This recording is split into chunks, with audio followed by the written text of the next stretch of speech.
In one single night, the Starlink network, which Russia and China failed to bring down, collapsed, and Mossad networks inside Iran were exposed, and the rules of cyber warfare changed forever. So did that change the rules of the game? And who is ruling Tehran now from the shadows as the link between the Revolutionary Guard and Supreme Leader Ali Khamenei?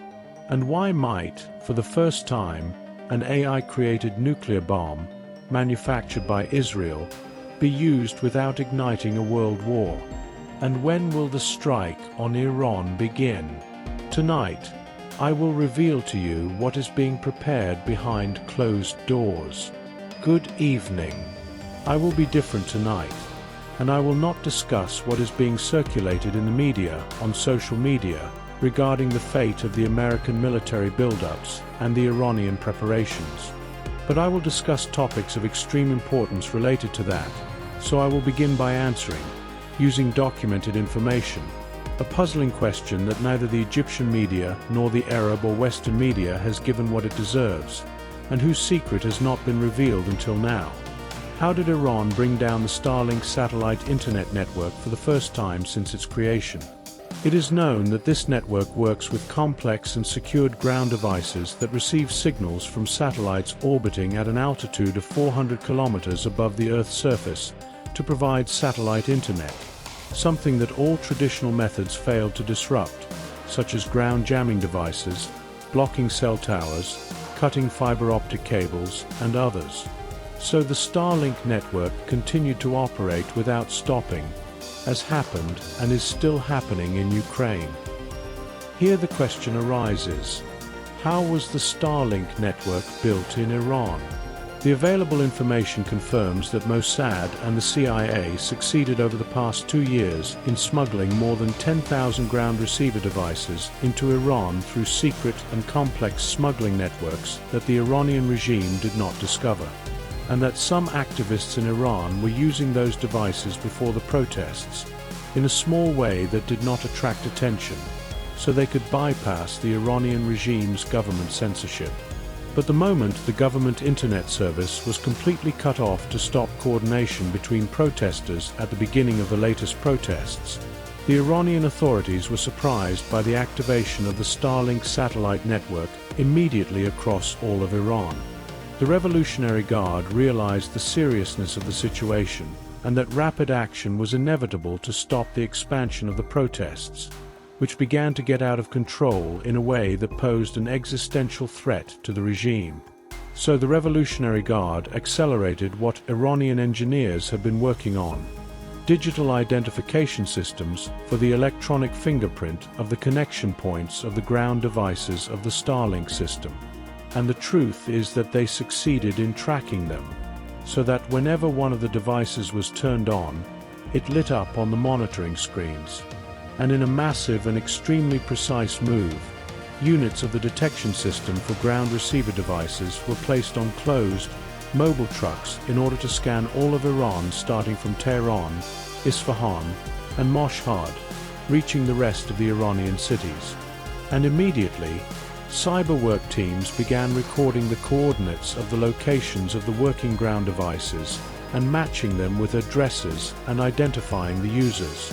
So a huge database was quickly built containing more than 10,000 targets distributed all across Iran. They were wiretapped along with their partners abroad, and their communications were recorded.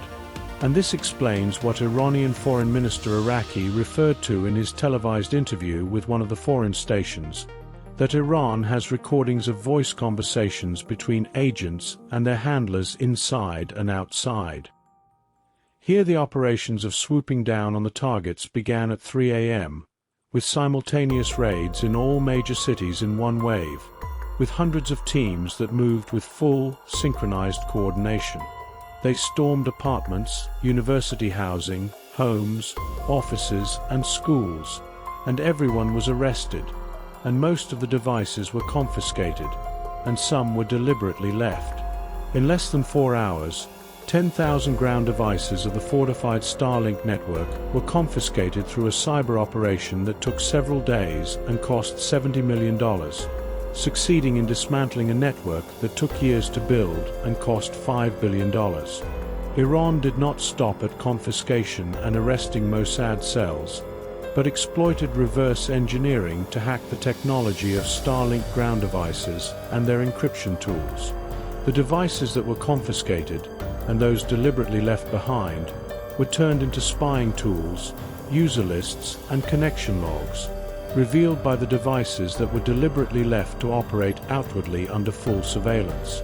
So the remaining agents thought they were still safe and continued communicating with their handlers abroad and inside, while the cyber counter-espionage unit in Iranian intelligence was listening and recording all communications. Thus the Iranian double strike achieved two goals: field control and digital penetration. And that led to a statement from the company producing Starlink, SpaceX, in which it admitted that service disruptions had occurred without providing any details of the reasons, which it itself did not know and did not learn until recently. So what was the reaction of American, Western, and Israeli intelligence services? They tried to understand what happened, and they verified that satellite internet is not fortified as they believed, especially in its components of stations and ground devices. After it became possible to hack it, identify its electronic fingerprint and locations, and turn it to work against its users. And in the assessment of American and Israeli military intelligence of what happened, they found that their military doctrine relied on satellite communications as the basis of modern war in the fields of drones and intelligence operations, and even in the movements of field forces themselves, as happened in the Gaza Strip over several months. And assuming that the Russian and Chinese adversary cannot touch these systems except by shooting down their satellites, which if done would be considered a direct act of war. Yet Iran proved that there is no need to shoot down the satellites, and that it is enough to use the electronic fingerprint of its ground devices to bring down the Starlink satellite internet system that Russia and China failed to bring down. So did Iran settle for its achievement, or did it invest it? The answer lies in the smart and more dangerous Iranian move to invest this achievement. Iran immediately sent 3 missions of its cyber engineers to Russia, China, and North Korea to share its expertise and to immediately contract to sell the devices and equipment that were used to bring down the Starlink system, not with military force, but with superior cyber intelligence technological work. And I believe this operation will be taught in military academies and AI centers for years, because it reshaped the concept of security in the age of cyberspace and sent clear messages that the tools Mossad thought would protect its agents were used against it immediately after they fell, resulting in the fall of dozens of networks and sleeper cells that worked for Mossad inside Iran. The proven truth is that the story did not stop here. Rather, what happened was not only a technical victory, but an announcement of the birth of a new pattern of wars, run by the electronic fingerprint, not bombs, and by reverse engineering, not air raids. The world of cyber espionage changed in the night. The Starlink system was brought down without big headlines in the media, so it stopped a virtual world that was used in several previous wars. The confirmed truth is that after Mossad's striking penetration inside the security and military circles, and even the intelligence circles, in Iran, whose dimensions became clear after the 12-day war, this penetration represented major risks to Iranian national security. Therefore, the Iranian regime immediately adopted a unified intelligence model after the failure of coordination and the conflict that appeared on the surface between Iranian intelligence services. Experts are now monitoring an intelligence revolution inside Iran after it restructured its specialized security and intelligence agencies in counter-espionage. Iran created a new intelligence apparatus under the name SOMA, as a preemptive step to tighten control over the system in preparation for the phase after the Supreme Leader, by concentrating powers in the hands of circles close to the Supreme Leader's son, Mojtaba Khamenei, the man who is said to be the closest to the Revolutionary Guard and decision-making centers and the farthest from the spotlight and the media, who did not enter politics through the door of elections and did not pass through official institutions, but through trust, influence, and a network of relationships. And this man played a major role in directing the Revolutionary Guard and the Basij forces in suppressing the latest protests by being the link between the Supreme Leader's office and the Revolutionary Guard leaders, and he became influential in appointments and balances of power within the regime without holding any official position. So some analysts see in him the man of the stage, who has knowledge of the complexities of security matters and is capable of balancing the Revolutionary Guard's balances in times of unrest. So he became the actual ruler in the shadows, and his name returns to the forefront whenever Iran enters a stage of unrest.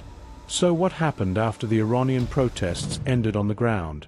Between postponing the American strike, not cancelling it, and suspending the Iranian executions in Tehran, not stopping them, the Middle East region is now living an unprecedented strategic tension.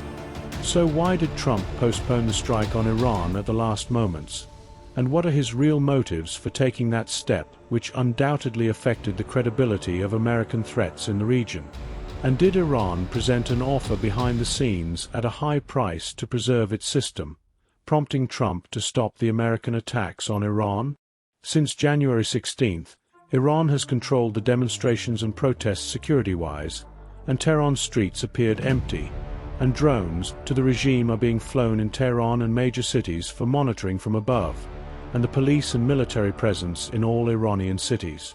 Thus the unprecedented wave of protests ended, which Netanyahu believed Trump missed the window of opportunity for, and that it was too late to invest it to bring down the regime, which became cohesive again, especially after pro-regime demonstrations came out. The truth is that Khamenei is the only leader in the world who insulted Trump with insults, the latest of which was describing him as a criminal who caused the killing of thousands of Iranian citizens. Trump responded that it was time to find an alternative leadership in Iran, until Trump previously leaked information that he direct face-to-face negotiations with the Supreme Leader if he wanted the American strike to stop.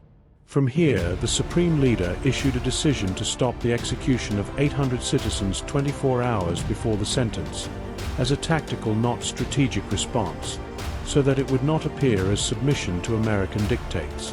And Trump expressed that this decision is what encouraged him to stop the strike. Is this true? Of course not. Trump does not care about human rights in Iran or in any other country. At the same time, Iran sent several clear messages with no ambiguity to all area that host American bases, that any American aggression on Iran will not remain confined within its borders, and that military bases, airspace, ports, and lands that will be used against Iran will automatically become legitimate targets for the Iranian response, which has missile capabilities that will make its strike costly for everyone, who must recalculate, because Iran does not seek war. But if it is imposed on it, so what are those bases that Iran will target, and where are they located? The headquarters of the 5th Fleet in Bahrain, Al Udeid Base in Qatar, Ali Al Salem Air Base in Kuwait, Al Dhafra Base in the UAE, Ain Al Assad Base in Iraq, Prince Sultan Base in Saudi Arabia, Muwafaq Salti Base in Jordan, Incirlik Base in Turkey. And all these bases fall within the range of Iran's hypersonic ballistic missiles. Because of these real threats, Washington did not cancel the strike against Iran, but postponed it temporarily for military reasons, and until the military confrontation are completed. At the same time, the American administration invested the postponement decision, while keeping all options and threatening a strike on the table, in exhausting Iran psychologically and militarily by keeping it in a permanent state of maximum readiness, which weakens its readiness before 0 hour. At the same time, one of the reasons for the postponement was the absence of American aircraft carriers from the Iranian theater of operations. So where are those carriers? It is known that the United States is the only country in the world that possesses 11 aircraft carriers. 2 aircraft carriers, George Bush and George Washington, are stationed off the Japanese coasts, while the carrier Abraham Lincoln was stationed in the South China Sea. The carrier Gerald Ford is stationed off the Venezuelan coasts in the Caribbean Sea. The other 7 aircraft carriers are on American soil either for full or partial maintenance or for upgrading capabilities, the two carriers Roosevelt and Harry Truman, and perhaps they will not all return to service before mid-year. Therefore, orders were issued to the aircraft carrier Abraham Lincoln to move immediately toward the Iranian coasts to race against time, and it is expected to arrive the day after tomorrow, Saturday, to join what is being amassed now. As for what was said about the arrival of the aircraft carrier Roosevelt, there is confusion among some analysts, because what arrived near Iran is the destroyer Roosevelt, which bears the same name and is dedicated to air defense and missile interception. Before I enter the American strike scenarios, I want to present to my channel viewers dangerous information that circulated in very limited circles, and I truly could not verify its credibility for sure, but it is likely. I consulted my friend Dr. Yusri Abu Shadi, who is the Chief Inspector of the Atomic Energy Agency, regarding the validity of this information and the possibility of it happening, and he confirmed to me that scientifically and practically it is possible. So I will put it before you as it is. While everyone is busy with American threats and expected Iranian responses, and in directing all satellites and cyber and military spying devices toward Tehran, and Trump's retreat and postponement of striking Iran at Netanyahu's request due to completion of military preparations. But in this same time Israel was finishing its winning card by manufacturing a smart tactical mini-nuclear bomb that can, through AI, control of its explosion and the size and of its nuclear radiation. I will simplify for the viewer. If there is a specific target Israel wants to destroy inside Iran, let us say it is a strategic building belonging to the Revolutionary Guard, and all intelligence information about it has been collected, then through AI it can program the amount of radiation and the explosion power of the tactical nuclear bomb that will hit it, so that its explosive is reduced from 20 kilotons TNT and radiation with a radius of 1 meter to become 1 kiloton TNT and radiation, with a range of 100 meters. And if the target is a larger missile base, then the explosive power is programmed to 3 kilotons TNT with radiation range of 300 meters. But if it is a larger air base, it is programmed to 6 kilotons TNT with radiation radius of 500 meters, and so on. And by controlling the explosion power and the size and range of nuclear radiation, the psychological barrier to using nuclear bombs will be removed, so that using this type of smart nuclear bombs created by AI and limited in explosion and radiation becomes a realistic option without entering a third world war. And this is the danger. Thus, the marriage between nuclear fission and artificial intelligence has happened. And if this non-circulating information is true and its credibility is confirmed that Israel possesses those capabilities, this means it has become a nuclear surgical scalpel that works with AI with extreme precision, ready for use. And because Russia, as is also in intelligence circles, is the only country in the world that recently reached these technologies, in my assessment Putin learned about Israel reaching this bomb, which was a reason for his call to Netanyahu despite the long between them due to Israeli positions on the Ukrainian war. And it is true that Putin offered Russia's mediation between Israel and Iran, but the call included, according to what is circulating, a serious warning to Israel not to use what it recently produced in any attack on Iran, and he threatened that if that happens, its consequences will be catastrophic for Israel. What is your opinion? Please interact with me in your comments on this matter. The truth is that I always keep my eyes on what is happening in Israel to place my expectations for what will happen in the region. And in my assessment, if Trump confirms that his forces will protect Israel, he will take the step of striking Iran because he does not care about any other country compared to Israel.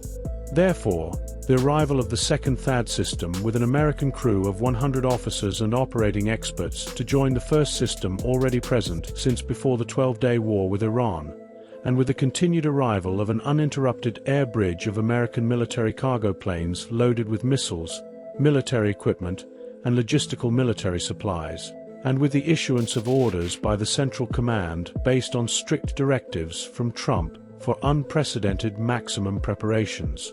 Strategically, placing the priority of defending American forces first on defending Israeli cities from the expected Iranian missile attacks. All of this is not routine, but real preparations for war with Iran. And perhaps Trump will soon put his finger on the trigger of the military confrontation that will begin, in my assessment, during the coming week, maybe before the end of it. It will begin by neutralizing Iranian air defense systems, their radar devices, command and control centers, and defensive infrastructure, and at the bases and for launching ballistic missiles, especially hypersonic ones. And I am also certain, based on what has been proven recently, of Iran's missile and cyber capabilities and the capabilities of its air defense systems that it received from China and Russia after the 12-day war, the latest of which was yesterday, about 20 Chinese cargo planes arriving in one day. All of the above indicates how dangerous the situation is, because the coming military operation, according to the military build-ups and mobilization from both sides, will be large and will not stop easily. And let me tell you, anyone who considers that the confrontation is media-based and aims only to pressure Iran and that it will not happen is overlooking the truth, because it is at the door, and this time it will be bigger and more complex than its previous ones after monitoring the huge of the serious American military buildup. The truth is that the entire Arab world stands against this confrontation and against striking Iran, and that the Gulf states and Egypt will be the most harmed. And because they realize that this confrontation, in addition to its huge expected economic losses, is not only with Iran but with the balance of power in the Middle East in the near future. And all indicators show that preparations on both sides are real and not media. Rather, it is a strategic repositioning. History confirms that when preparations for confrontation reach this level, events move. Therefore, in Egypt we must be ready for this confrontation without illusion. In the end, I hope, rather I wish, that my expectations are wrong. To here we come to the end of tonight's episode, and until we meet in the next episode at its fix, I tell you, I am Refaat El Ansary.